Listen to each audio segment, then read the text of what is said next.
नमस्कार, आप देख रहे हैं न्यूज़ नशा। गुजरात चुनाव की बात सब कर रहे हैं, लेकिन ये बात सिर्फ एक आदमी बता रहा है कि आखिर गुजरात बीजेपी और मोदी के लिए इतना खास क्यों है। यही आदमी वो कहानी सुना रहा है जिसने मोदी को मोदी बनाया। कितने लोगों को किनारे लगाया है मोदी ने पीएम बनने के लिए। ये बात सिर्फ एक आदमी बता रहा है और हम आपको उस आदमी के बारे में बताने जा रहे हैं। उस आदमी के बारे में बताने से पहले आपको एक कहानी सुनाना चाहता हूं मैं। कहानी 90 के दशक की है।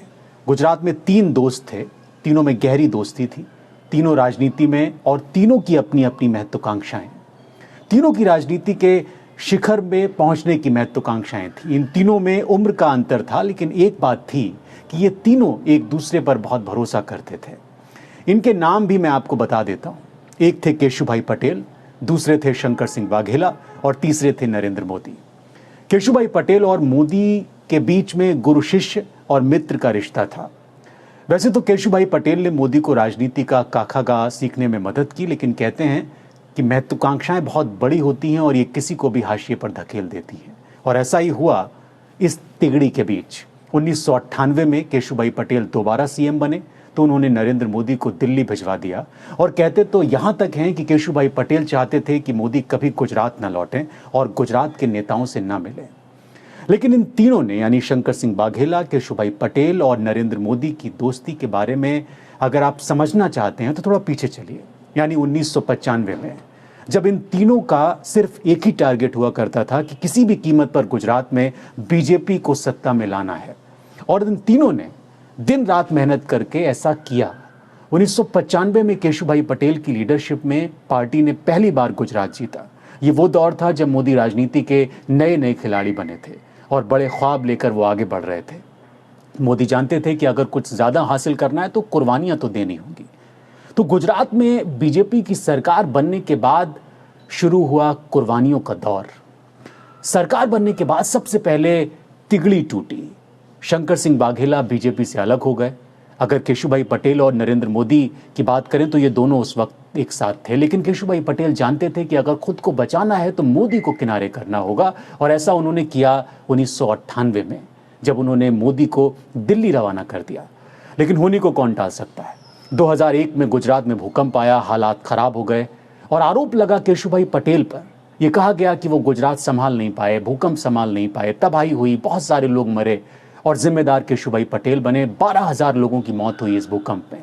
इसके बाद सेंट्रल लीडरशिप ने दबाव बनाया और केशुभाई पटेल की कुर्सी चली गई। मोदी को मौका मिल गया, वो गुजरात वापस लौटे।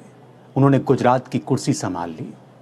ये तिगड़ी जिसने बीजेपी को गुजरात में सत्ता दिलाई, सत्ता तक पहुंचाया, वो अलग हो चुकी थी, वो टूट चुकी थी और इसमें विजेता बनकर उभरे थे नरेंद्र मोदी। नरेंद्र मोदी अब सीएम नरेंद्र मोदी बन चुके थे और वो जानते थे कि उनके आगे की राह आसान नहीं है, लेकिन उन्होंने लोगों को किनारे लगाने का काम जारी रखा। सीएम बनने के बाद आया वो साल जिसने नरेंद्र मोदी को पूरे देश में मशहूर कर दिया। जी हां, हम 2002 के दंगों की बात कर रहे हैं। मोदी के करीबी और शंकर सिंह वाघेला ने एक इंटरव्यू के दौरान बताया कि गोधरा का 2002 का दंगा भयानक था। गोधरा कांड में मारे गए लोगों की जली हुई लाशों को सफ़ेद कपड़े में लपेटकर अहमदाबाद में शव यात्रा निकाली गई। ये कहा गया कि क्रिया की प्रतिक्रिया होगी, रक्षक ही भक्षक बन गए उसके बाद। अब 2022 में वाघेला कहते हैं कि मुसलमानों ने गोधरा का टिब्बा नहीं जलाया। उस समय हाउस में ये कहा गया कि क्रिया की प्रतिक्रिया होगी। वाघेला जिक्र करते हैं कि अमित शाह का जो बयान आया है कि 2002 में सबक सिखा दिया, वो साबित करता है कि इन लोगों ने हिंदू मुसलमानों को लड़ाया, मरवाया। ये बीजेपी की फिलॉसफी नहीं थी। वाघेला के आरोप बहुत सारे हैं, लेकिन वो एक बात एक सुर में कहते हैं कि नरेंद्र मोदी किनारे लगाने में माहिर हैं। नरेंद्र मोदी ने सिर्फ गुजरात में ही नहीं, अपने गुरु और दोस्त केशुभाई पटेल को किनारे लगाने के बाद दिल्ली में भी आडवाणी को किनारे लगाया।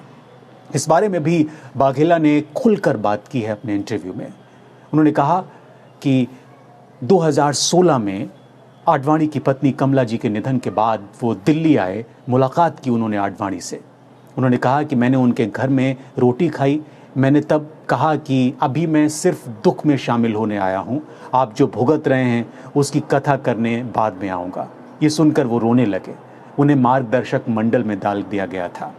गुजरात को करीब से जानने वाले लोग कहते हैं कि मोदी शुरू से दिल्ली की राजनीति में आने के लिए लालायित थे, वो प्लानिंग कर रहे थे, तैयारी कर रहे थे और गुजरात में 2002 में उन्हें वो प्लेटफॉर्म मिल गया। 2013 में उन्हें पीएम कैंडिडेट चुना गया।